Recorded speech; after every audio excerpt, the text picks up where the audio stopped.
Let's get into some practical steps today for how you can reprogram your mind to stay strong and positive.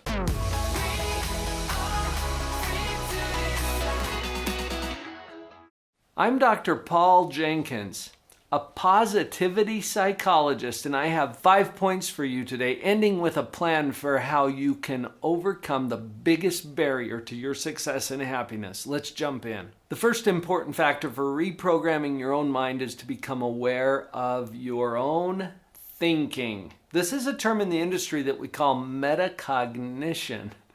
Now, metacognition simply means thinking about thinking. This gets a little loopy, so be careful. You can hurt yourself. Notice that you can do it, that you can think about your own thinking, and as you do that, you put yourself in a position to actually start to steer that process. You can see why this will be such an important part of reprogramming our own mind. As you become aware of your own thinking, I want you to notice 2 things right up front. That you are constantly judging. You can't even turn it off. You're constantly judging what it is in your life. You're what it is. It's who you are, where you are, what you have, the way things are in your life without changing anything. You're constantly evaluating or judging that.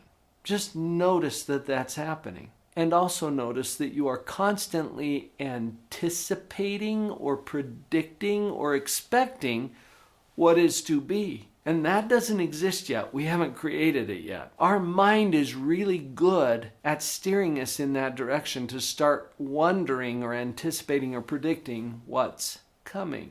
Now, at this point, I'm not even saying that you should change it. In fact, I'm not here to tell you how to think. I don't have that kind of authority.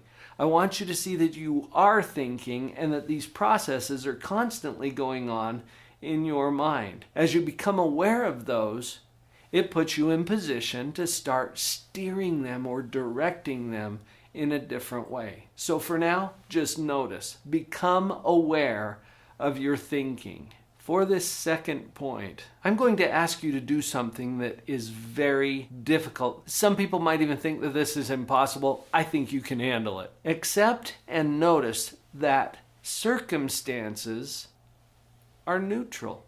Wait, what? The circumstances, whatever you're going through, experiences, circumstances are neutral, meaning neither good nor bad necessarily. This is a little hard to swallow sometimes because we've been trained, taught, and educated to think or assume that certain things are actually bad. I heard a story years ago that illustrates this really nicely. It was about a rancher in Wyoming. He had a beautiful horse. Everybody from miles around came to compliment him on this horse. Oh, you're so lucky. This is so wonderful. And he would simply get this look on his face and respond, how do you know that's good?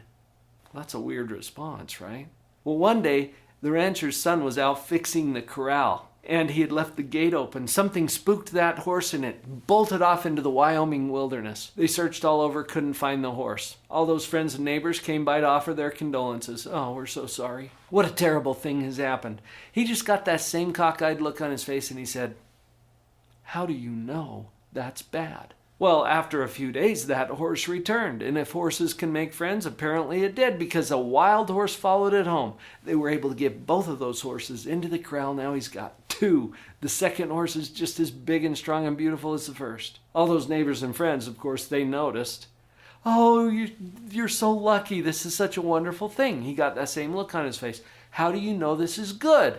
The new horse is wild. What do you have to do to a wild horse to use it on the ranch? You got to tame the horse. They call it breaking the horse. He sent his son out to take care of this. His son is a really good horseman, but he worked a little too fast, I guess, and that horse thought, no, you won't. That horse bucked the rancher's son off. He hit the fence on his way to the ground and broke his leg in 2 places. All those sensitive friends and neighbors, they noticed this as well. Oh, we're so sorry. What a terrible thing has happened.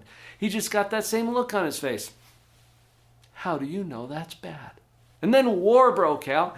The army recruiter came to town to take all of the 18-year-olds off to war. The rancher's son couldn't go because his leg was broken. Now, this can go on forever, right? But what's the point? How do you know that's good? How do you know that's bad?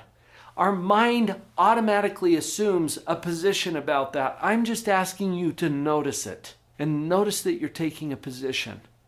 You can't turn it off. You're predicting and you're judging. Every part of this story is a circumstance. The horse running off, breaking the leg. Everything is a circumstance, and circumstances are neutral. They're neither good nor bad until we judge them. That's what I want you to notice. I've got 3 more points for you, but before I get to those, if you're still watching this video, which you are apparently, what are you waiting for? Hit that subscribe button so that you can get this kind of content more regularly into your life. Hit it right now. Now that we've got you a little more aware of your own thinking and open to the possibility that circumstances are neutral, it's time for us to make a decision or a choice. I love the word decision. If you compare it to the word incision or excision, the root of that word actually means to cut. And the prefix to that word tells you what kind of a cut it is. An excision is where you cut something out. An incision is where you cut into. A decision is cutting something off. Think about that. When we make a decision, we cut off the other possibilities and we move forward in a determined way with our choice. The choice that I want you to consider right now is, what direction do I want to go with this? If we are reprogramming our mind, what is the direction we choose and decide so that we cut off all other possibilities? Do you really want to be stronger, more positive, more energetic, more joyful? And if you do, then let's make that choice and decision right now. That means we get to start working against all of the thoughts and patterns and beliefs that have us stuck in misery. Make the decision. Until you see it as a choice, it's not. So let's choose it on purpose, make the decision, cut off the other possibilities. You ready? Let's do it. After making that choice, there's something else that's going to be necessary here to reprogram our brain. You've heard it, haven't you? That happiness is a choice. And does that annoy or irritate you? Sometimes that can be a little annoying, because if you're not happy and someone says, hey, happiness is a choice, like it's just a choice, that's offensive. Why would I ever choose this if I'm not experiencing happiness? Here's what's going to save us. It is a choice. I'm acknowledging that right up front. And it's a skill set. Compare it for a minute to the piano. Playing the piano is a choice, and it takes a lot of practice. When I'm playing a ragtime piece by Scott Joplin, the king of ragtime, and I've got it loud and messy and it's going all over the place, and people are listening in and they come up to me and say, oh, I wish I could play like you. Look, it's not a wish thing. It's a skill set. It's something you get to practice. So to reprogram our mind is very similar. You can be more positive. You can choose happiness. It is a choice. The choice is necessary but not sufficient, because once you choose it, you get to practice. My friend Scott Wilhite wrote a book called The 7 Core Skills of Everyday Happiness. I told him, and I even wrote an endorsement for his book, that this is a game changer. This idea, yes, happiness is a choice, and like playing the piano or the guitar or speaking Finnish or Swahili, it's a skill set. Put in the practice. Establish daily patterns of repeated practice. Once you decide and choose what direction you're going, put in the practice to make it happen. Now, here's a little piece that's going to help to wrap all of this up. And the biggest barrier to your success in reprogramming your mind is relapse. I'm calling relapse a barrier, because what will happen is you'll start programming your mind. You'll start becoming more positive. You'll be doing the practice, and then you'll slip back into old habits. It happens all the time. So here's our last point. Plan for relapse.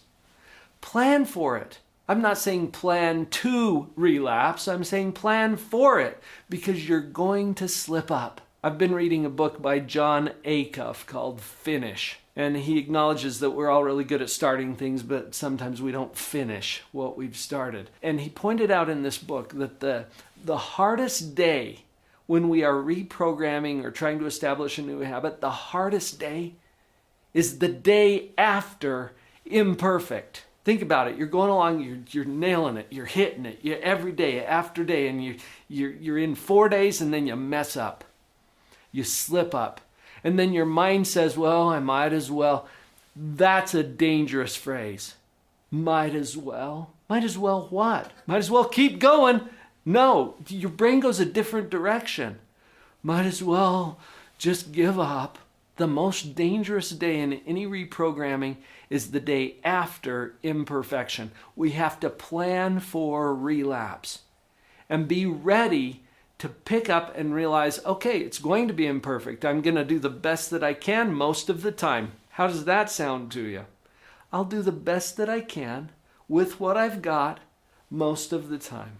Big shout out to Jess Pettit who gave me that. Plan for the relapse. You've got this. And imperfection is part of the process. So plan for it. Are you feeling energized? Are you feeling some hope? There's more. I have a free gift for you in a web class. Go watch this video next that will tell you all about how you can power up your positivity.